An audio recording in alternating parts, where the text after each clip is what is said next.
Hello and welcome. My name is Sotomea and you are watching Kaya Sport TV. Now in this week's episode, we have Ricardo Katza visit us in our studios, and Old Mutual is back together with the Soweto Marathon as the main title sponsor, and that was evident in the success of the race. Plus, we've got something a little different for you. We have the Drum Majorettes. All this and more in this week's episode.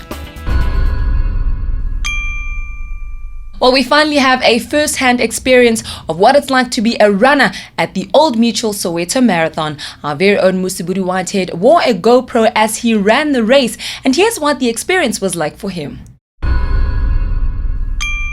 Thousands of runners converged on the Expo Centre Nasrec on Sunday the 1st of November for the 2015 Old Mutual Soweto Marathon. And after some tough years that led to the race being cancelled in 2013, all the stakeholders were hoping for a good, well-organized race, particularly because Old Mutual was back as the title sponsor. One of those stakeholders was the city of Joburg, who were there to ensure that the roads were closed and runners were safe on the roads. I caught up with Mayor Parks Tau just before he shot the starting gun for the 42.2 kilometer race, and he too was excited to be involved in a new and improved Soweto Marathon. Well, yes, I think that it was important to support the Soweto Marathon. It's become part of the signature events in the city of Johannesburg, and that we should be able to partner with the organizers of the Soweto Marathon. I think that it's one of the events that we really need to consolidate. We're quite excited that it's now generating more sponsors and people are prepared to come and commit to ensure that it's able to sustain itself. And Tau wasn't the only excited person out there.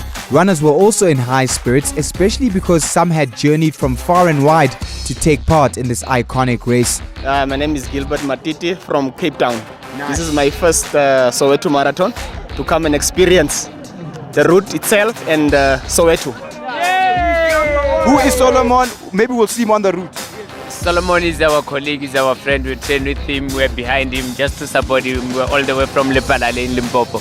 And with that, Tau shot the gun and we were off.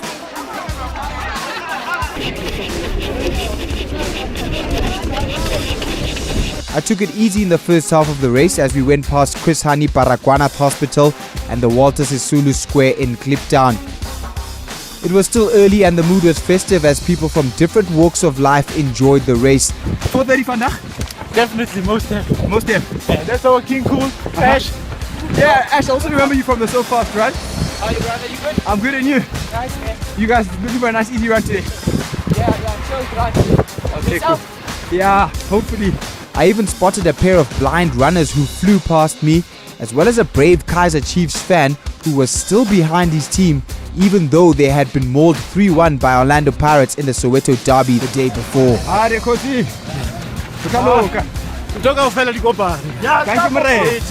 the 14-kilometer mark, we went past the iconic Regina Mundi Catholic Church and then on to Koma Road, where I met the famous backwards runner Farai Chinomwe, who continues to run marathons and ultra-marathons backwards in order to raise awareness about the plight of the bees. How are you feeling, my man? I'm feeling quite strong, just enjoying the race. Yeah. Everything just going all right there. All right, we'll see you at the end. Till the bees are fine. We need the bees to be safe in the environment. So, gonna run backwards until the bees are safe.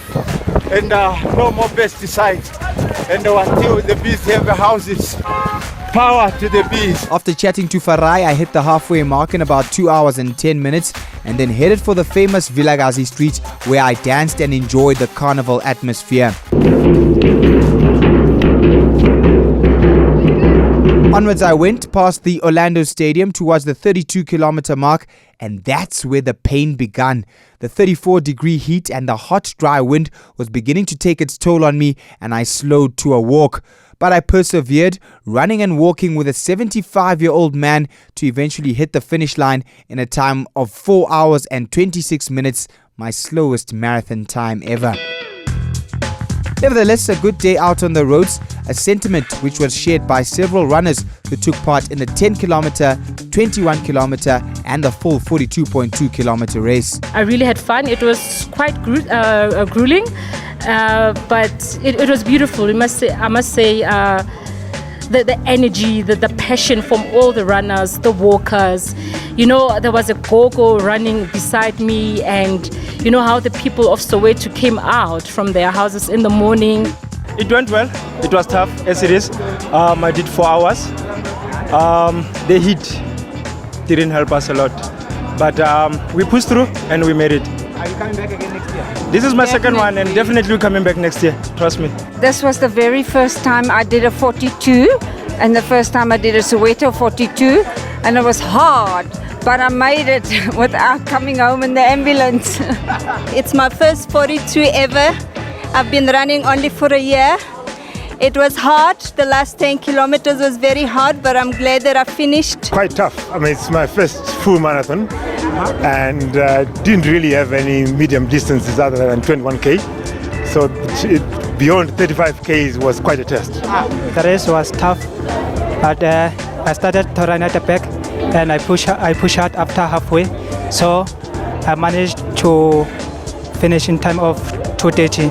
Old Mutual's Mukaedi Dilotsohle says they've already identified some potential areas of improvement for next year's race. Yeah, I mean, I think we could, there's lots that we can do around the starting and explore maybe whether a seeding option is a possibility. We'll just explore. I mean, we ran mat to mat, which shouldn't really have caused issues. So the starting was not crowded, but I think it could have been better.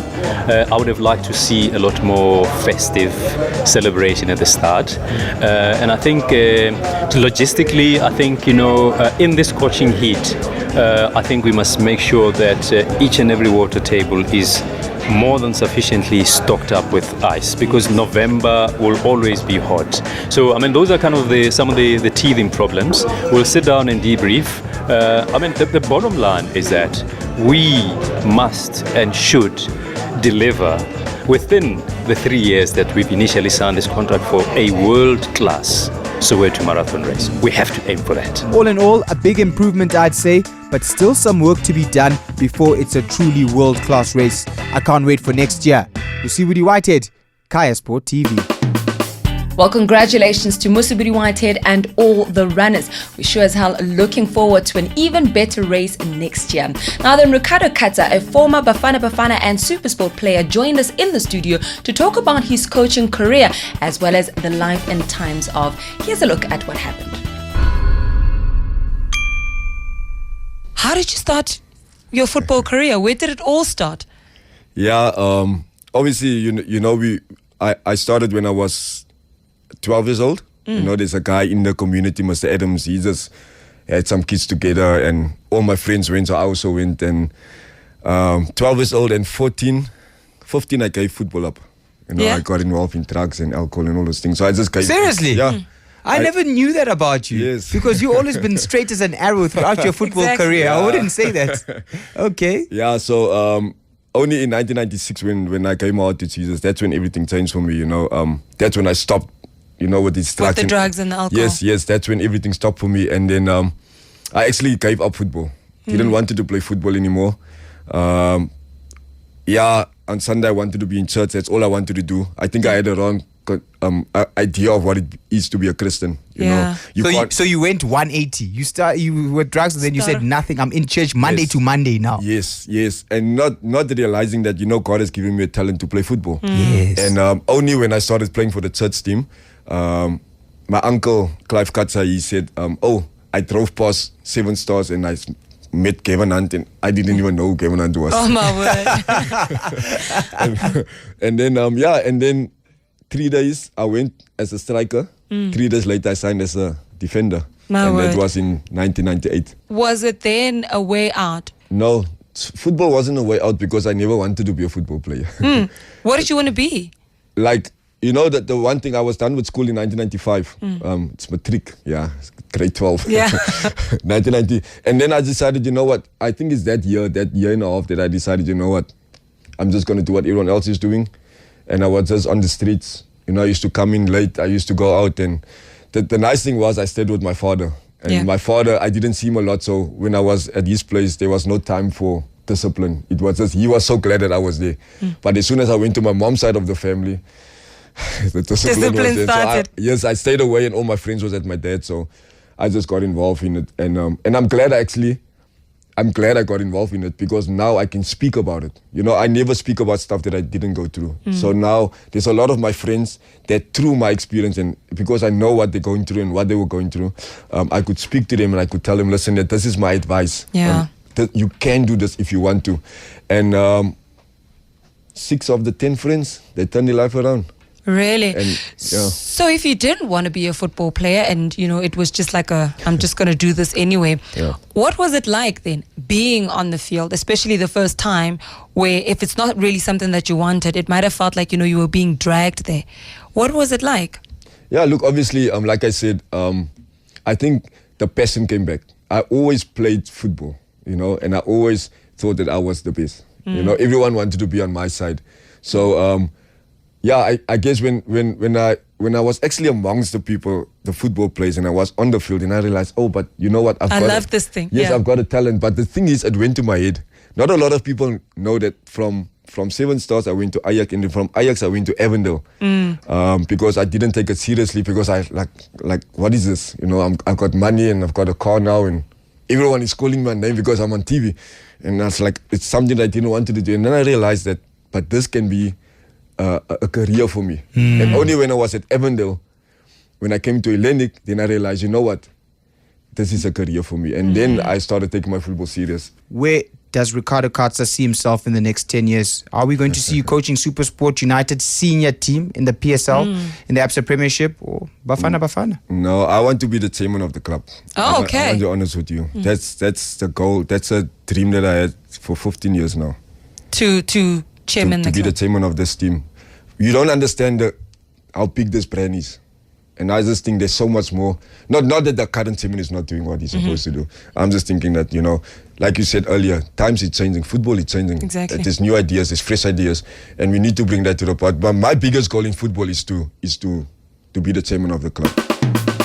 Well, good luck to Ricardo Katza on his career. We will definitely be keeping an eye out and hope he finally makes it as the chairman of Matsatsanza Apitori. Now then, Mosibodi's been very busy this week. This time around, he caught up with a young man who's doing his bit to make sure that kids stay off the streets and in schools. He does that by training the girls in drum majorettes. Here's a look at how that went.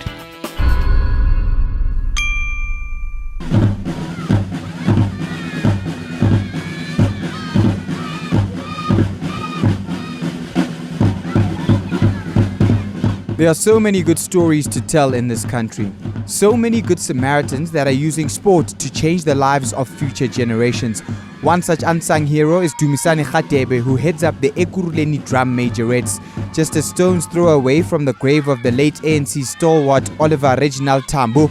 Radebe has started an after-school drum majorettes program for local kids in the area.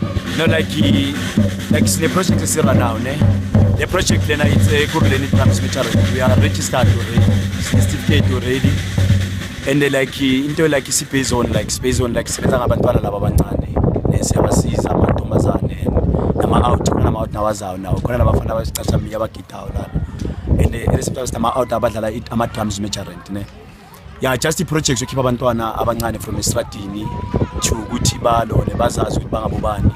At the same time like skipha labantwana abancane estradini for ukuthi balone man bangagcini sebazibona sebasebenzisa ama drugs, sebenzisa into enjengamunyawupe, into enjakhe ezimbu ukuphuza nanani. Sifuna bakhipha ngakho la sibayenzela ikhaya lokuthi kube indawo enjani safety for bona. From grade 5 to grade R, basically from grade 5 to grade 7, from grade 7 to grade 11 bakhona la abantwana bazitshe. So from 6 to 18? Yeah, from 6 to 18. Yeah, like we start at 4 o'clock every day. Like baqala from emakhaya benza ama homework and like sabakhuthaza ngoba like each and every term umntana nomntana ungena nge-report la. Sifuna ukubona from ukuthi umsebenzi wabo hamba kanjani from ekoleni.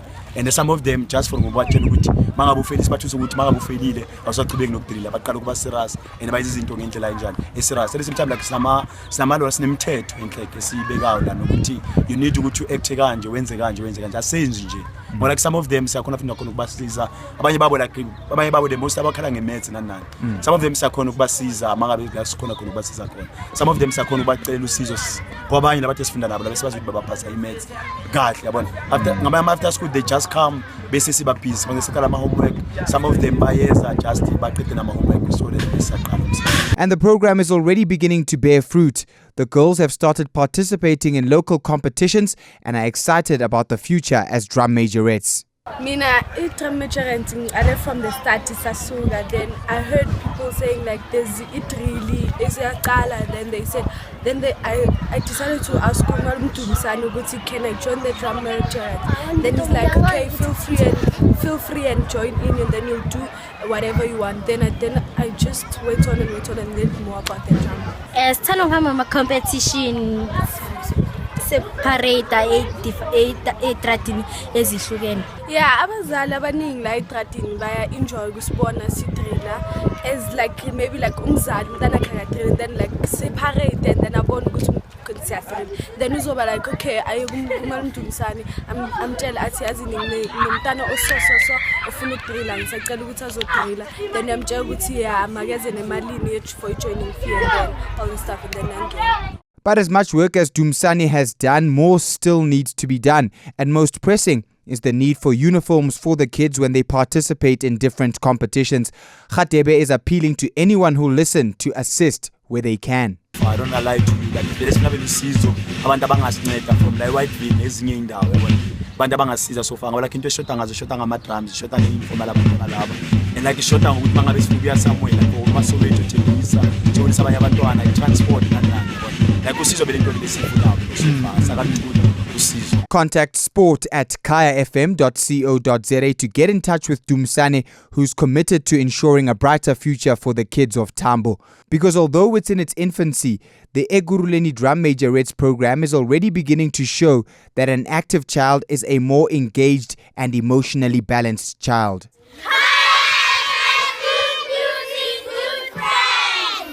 Mosibodi Whitehead, Kaya Sport TV. But it's great to see young people doing their bit for society, and good luck to Dumisani Radebe. We hope that his program prospers and grows from strength to strength. Now then, that's all we have for you in this week's episode of Kaya Sport TV. Next week, we are talking to the new chairman of Moroka Swallows. They have been relegated to the National First Division. A lot of people are hoping to see them back in the PSL next season, although things are looking a little bit dicey. Leon Prince is out, there's a new guy in, and we have a chat to him. From us, it's goodbye.